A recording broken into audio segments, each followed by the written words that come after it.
Wala ka namang dapat ikahiya, iha.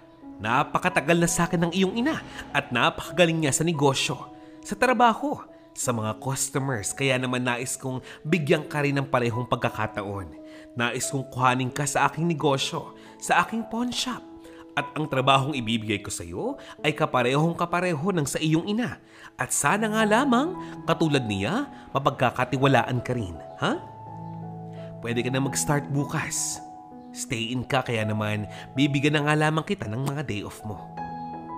Yan ang sabi ni Mrs. Lim, isang negosyante ng alahas at dating amo ng ina nitong si Bella.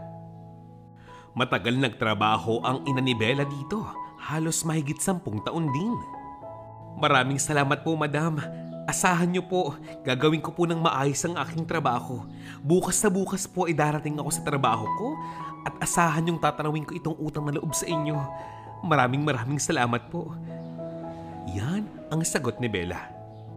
Kamamatay lamang ng ina nitong si Bella dahil nga sa kanyang karamdaman at dahil masyado nga niyang dinamdam ang pagpanaw ng kanyang asawa, ang ama ni Bella nung nakaraang taon lamang. Itong si Bella ay nag-iisang anak ng kanyang mga magulang. Medyo maedad na nga ito. Wala namang naiwan sa kanyang kahit na anong pamana o kayamanan ng kanyang mga magulang.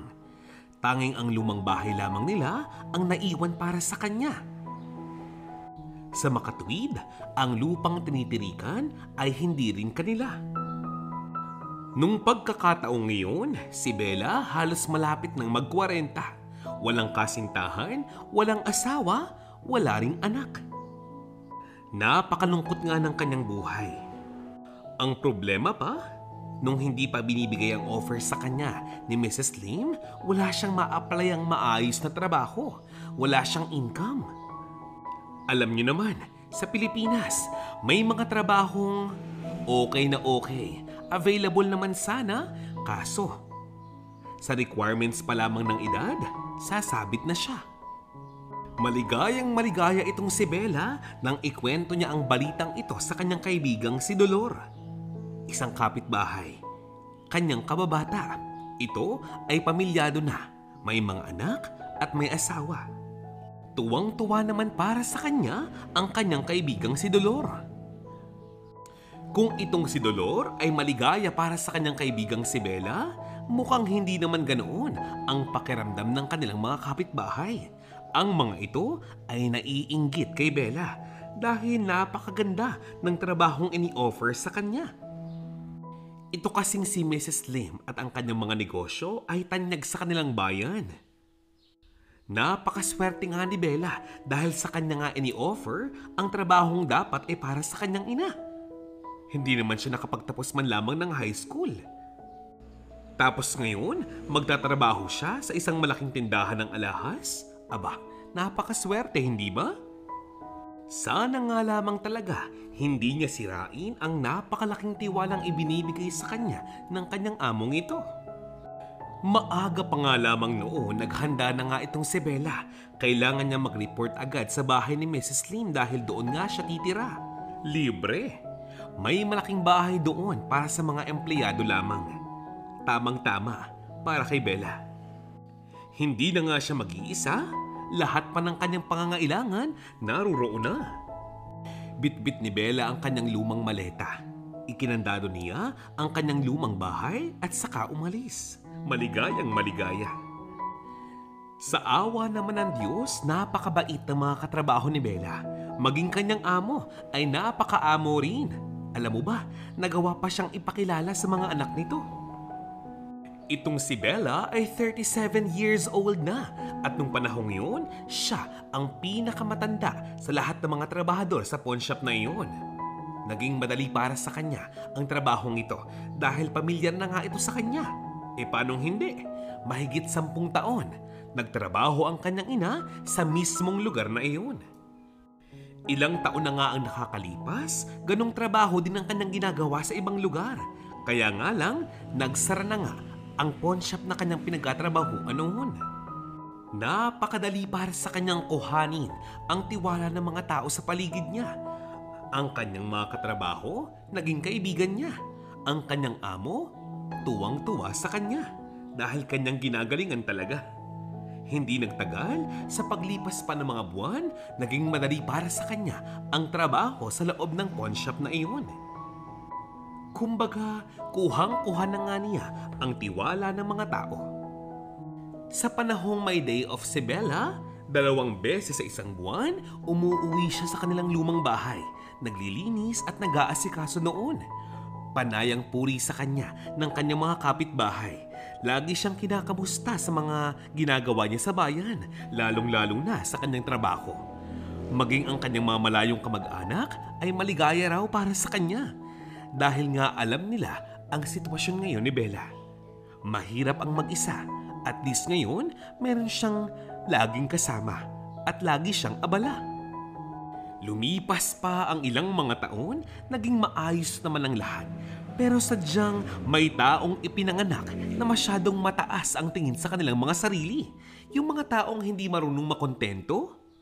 Ang tanong sa istoryang ito, sino kaya ito? Hanggang isang araw nang dahil sa sobrang tiwala niya kay Bella, itong si Mrs. Lim hinayaang mag-deliver ng mga alahas itong si Bella sa kanyang mga mayamang kliyente. Tiwalang-tiwala siya rito, maging ang perang pinagbentahan, kay Bella ay pinapatago.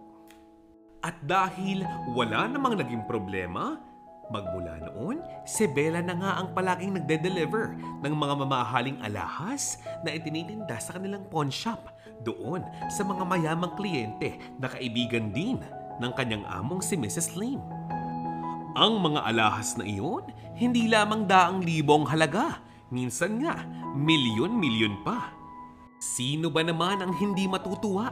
Sa loob ng bag mo, mayroong mga brilyante, mayroong mga diamante, ginto at pilak na halos kahit ang tipikal na Pilipino, hindi mararanasang magkaroon ng ganoon, ni hindi mararanasang makahawak man lamang ng ganoon. Naging marupok itong si Bella. Buhat nga noon, kapag hindi siya kita ng kanyang amo, isinusukat niya, isinusuot niya ang mga alahas na iyon. Maaring hindi ka panipaniwala, pero hindi lamang basta isinusuot, hindi lamang basta isinusukat, pero ipinagyayabang dahil kahit paglabas ng kanyang bahay, suot niya pa rin ang mga singsing, ang kwintas, ang bracelet na ginto at ipinapakita sa kanyang mga kapitbahay.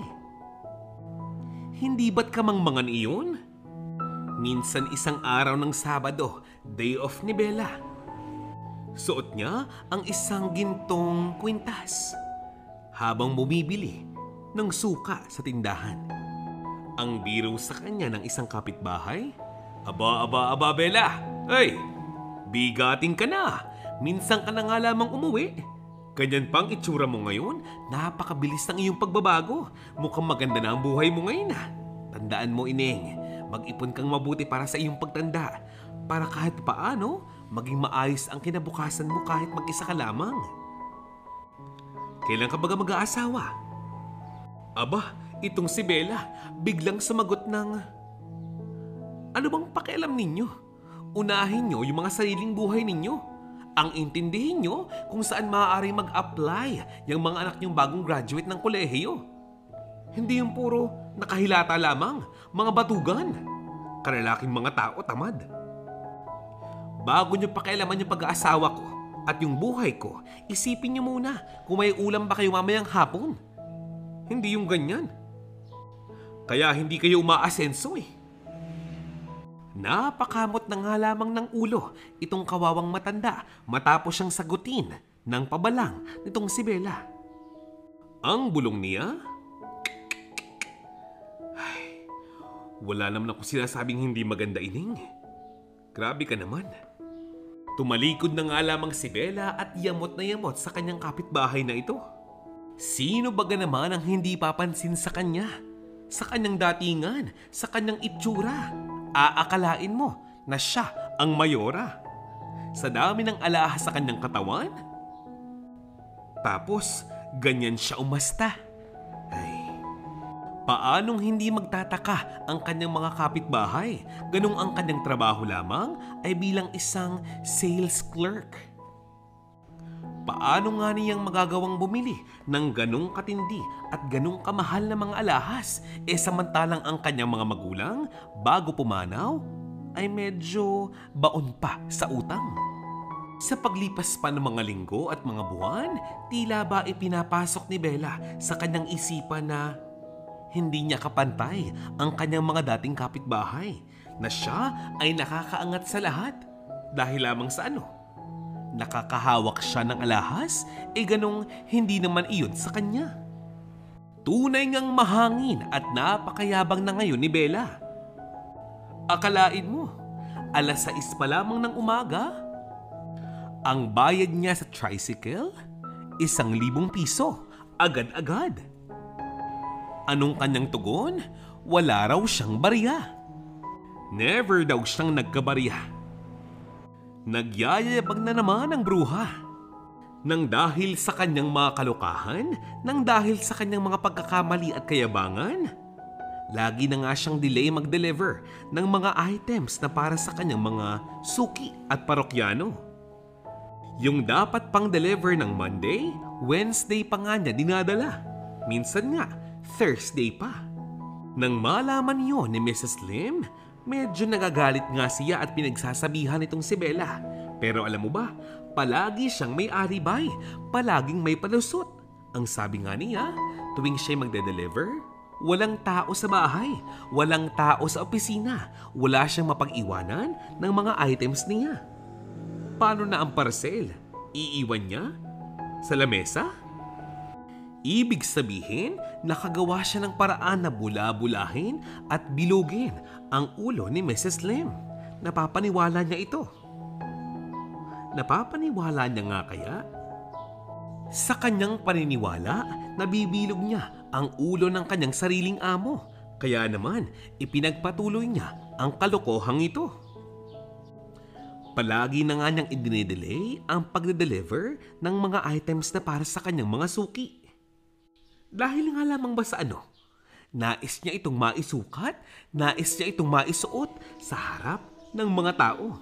Abay, napakalakas ng kanyang loob. Hindi na nga siya magpapahuli. Lagi siyang may picture, lagi siyang may video. Upload dito, upload dyan. Post ng ganito, post pa ng paganyan. Kaya lang, nagkaroon ng problema dahil isang araw, habang siya'y nagpapalipas ng oras sa isang malapit na mall, nakasalubong nga niya ang kanyang kliyente. Sakto pa naman na ang kliyenteng ito nakilala ang suot niyang mga alahas. Imposible itong magkamali dahil suki na nga ito ni Mrs. Lim. Nang lumapit ang kliyente rito kay Bella, hindi niya nga ito pinansin. Naka-headphone siya, nakasuot ng shades, kaya naman meron siyang dahilan upang hindi ito pansinin. Meron siyang alibay, hindi siya mauubusan. Kunwari, hindi niya ito nakita. Kunyari, hindi niya ito narinig.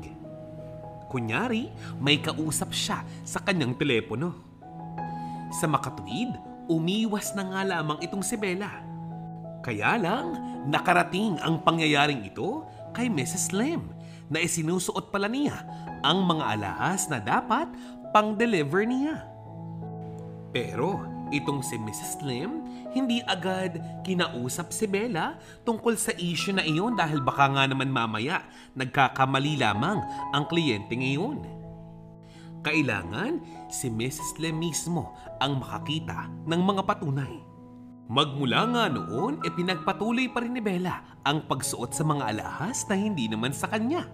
Kaya lang, ang hindi niya alam, sinusundan pala siya ng mga tauhan ni Mrs. Lim. Aba, bakit hindi? Milyon ang halaga ng mga alahas na kanyang ipinapadeliver dito kay Bella. Paano kung tunay pala ang sinabi ng kliyente? Di baka mamaya nanakawan sila.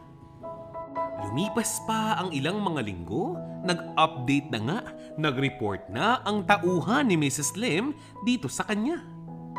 Ang sabi ng tauhan, "Madam, confirm po, mahirap man pong paniwalaan, subalit imposible po akong magkamali. Ang inyong sales clerk, umuuwi sa kanilang bahay, suot ang mga alahas sa dapat pang-deliver niya." Kahit po ako, hindi magawang makapaniwala, pero kitang-kita ko po at kilalang-kilala ko po ang mga alahas na kanyang suot. Ang nakakapagtaka pa, ipinapakita niya ito sa napakaraming mga tao. Minsan nga po'y napag-abutan ko pa na meron siyang kausap ng mga kapitbahay at medyo mainit po ang kanilang pagkatalo habang suot niya ang isang singsing na kulay ginto. Yun pong may diamanting kulay asul? Tandaan niyo po ba yun? Yun po. Kaya naman pala, kung hindi delay, ay late kung mag-deliver itong si Bella ng kanyang mga trabaho. Palagi siyang nasa mall, nakatambay, suot ang mga alahas na iyon. Gumagala-gala, nagpapatama ng oras. Yan ang dagdag na balita ng tauhan ni Mrs. Lim. Ang sabi pa nga nito, isang malaking problema ito kung nagkataong ma-hold up itong si Bella at makuha ang lahat ng kayamanang kanyang suot. Ang mga alahas na iyon ay hindi lamang 20 pesos ang isa. Milyon ang halaga noon. Delikadong delikado. At ang sabi nga ni Mrs. Lim, malaki talaga itong problema dahil sa ginagawa ni Bella, masisira ang kanyang pangalan sa kanyang mga kliyente na halos taon na ang kanilang pagsasama. Tila ba ang kanyang paniniwala? Itong si Bella, maliit lamang ang sahod. Kahit pa sabihing sapat ito para sa kanyang mga pangangailangan, iba pa rin kasi yung pakiramdam ng feeling mo mayaman ka. Feeling mo nakakaangat ka sa iba. Tila ba ang kalokohang ginagawa niya ang nagbibigay sa kanya ng confidence? Basta, ako, naniniwala ako na okay lamang na hindi maging sobrang sikat. Basta hindi ka makilala sa maling gawain dahil bit-bit mo yon hanggang katapusan. At dahil nga sa issue na ito, si Mrs. Lim na nga mismo ang gumawa ng paraan. Binawasan niya ng binawasan ang mga araw na may trabaho, itong si Bella. Maging yung mga alahas na kailangan niyang i-deliver, binabawasan na nga din niya. Lubusang umaasa na magbabago itong si Bella. Kaya lang, nang dahil sa pagbabawas niya, tila ba humihina rin ang kanyang sahod, ang kanyang sweldo. Kaya itong si Bella nagkaroon ng sapat na dahilan na isangla ang mga alahas na dapat niyang i-deliver sa ibang mga pawn shop. Ginagamit niya ito upang magkaroon siya ng sariling perang magagamit niya sa araw-araw upang ipangbili ng iba pang luho sa katawan, pagkain, pangbayad ng bills at marami pang iba. Nung simula, kaya naman niyang tubusin dahil mahinang halaga lamang. 1,000, 2,000, 3,000. Kaya lang, isang araw, mismong itong si Mrs. Lim na ang sumunod kay Bella. Kitang-kita ng kanyang dalawang mga mata. Itong si Bella, akala mo, doon niya nag-shopping sa isang malapit na mall? Nag-disguise pa ang bruha. Pa-English pa para itsurang mayaman talaga. At dahil sa dami ng kanyang mga pinamili, halos lahat pangluho niya, 2 kamay niya may bit-bit na mga shopping bag. Medyo nahihirapan siya dahil mabigat talaga. Lalo pang tumulo ang pawis sa kanyang katawan nang bigla siyang sinalubong ni Mrs. Lim. Abay putlang-putla sa takot si Bella. Kung ikaw si Bella, ano ang gagawin mo? Ano ang sasabihin mo? Paano ka magpapaliwanag ngayon? Huling-huli ka na sa akto. Kinausap si Bella ni Mrs. Lim habang kumikinang-kinang pa ang kanyang mga alahas sa katawan. Sa makatwid, nabuking na nga itong si Bella. Ang kanyang maling gawain, alam ng lahat ng kanyang amo. Halos pigain nitong si Mrs. Lim si Bella. Aminin niya lamang ang buong katotohanan sa lahat ng kanyang mga kalokohan. Hindi na nga siya makakapagpalusot ngayon dahil ang kanyang mga kasamahan pala sa trabaho nagsusumbong na rin kay Madam. Paano ba naman?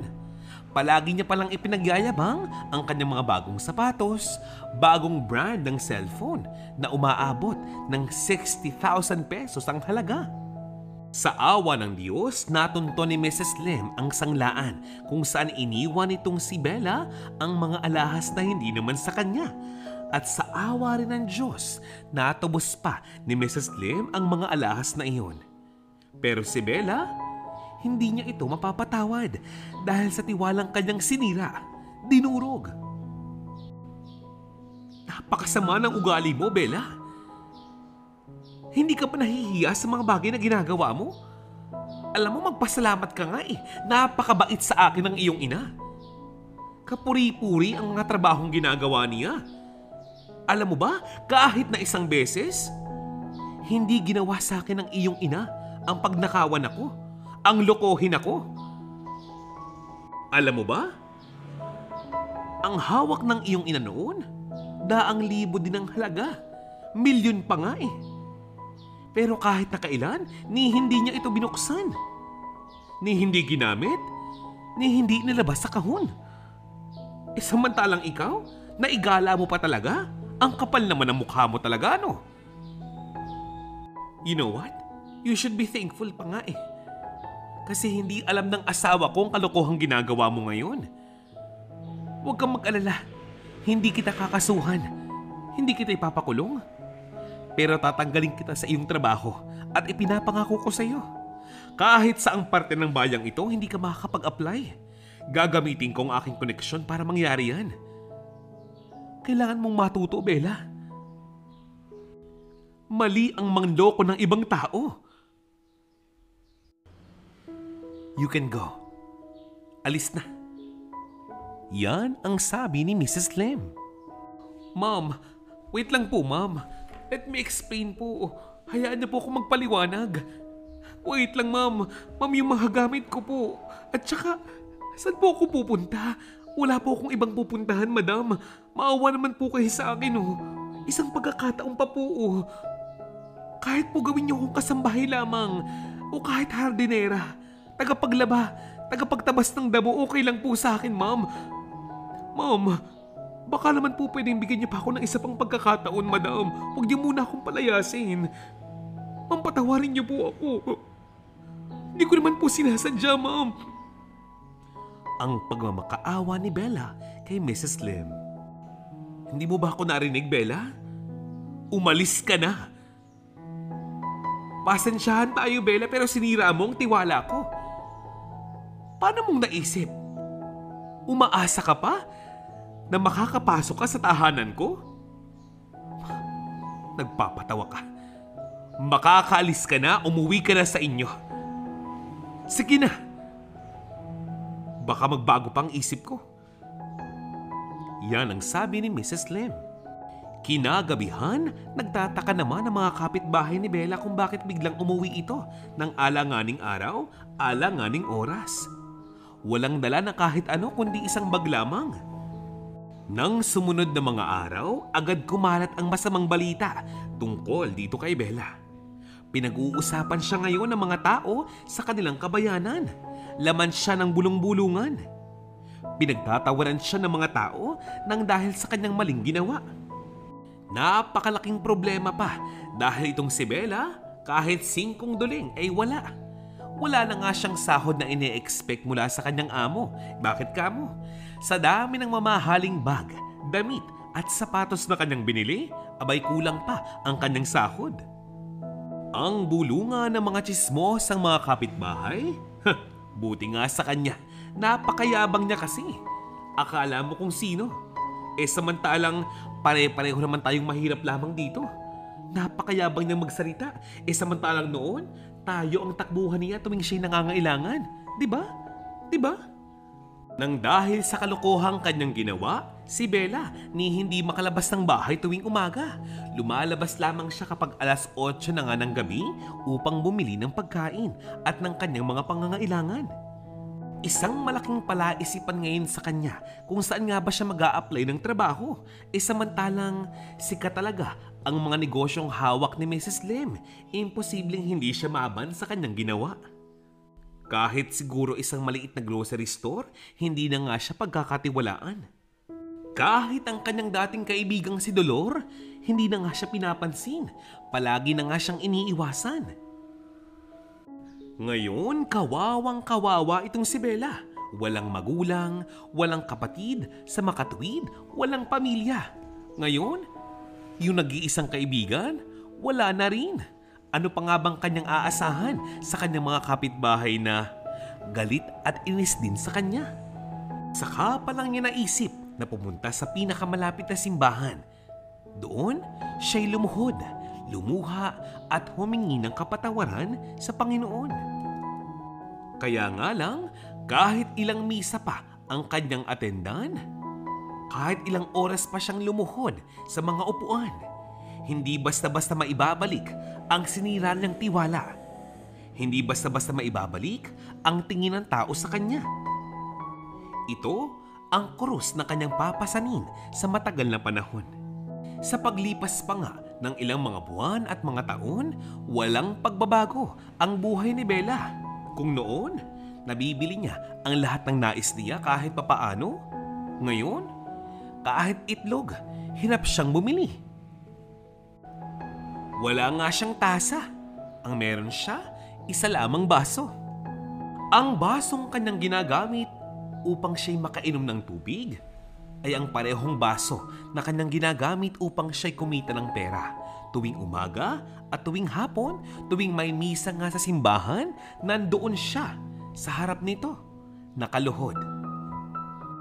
Namamalimos siya sa mga taong dumaraan. Nagmamakaawang sana naman ay mabigyan. Maaaring naging malupit ang tadhana para kay Bella nang dahil sa kasalanan ng kanyang ginawa. Subalit, ganyan talaga ang buhay. Tumanda na nga ito sa kalye at tanging simbahan na nga lamang ang kanyang takbuhan. Ngayong nakakaramdam nga siya ng paghihirap at ng sobrang lungkot dahil mahirap naman talaga ang mag-isa. Ang kanyang tanong, hanggang kailan nga ba siya maghihirap ng ganito? Kung wala nang ang pagbabago, bakit hindi pa siya kuhani ng may kapal? Yan ang kanyang dalangin.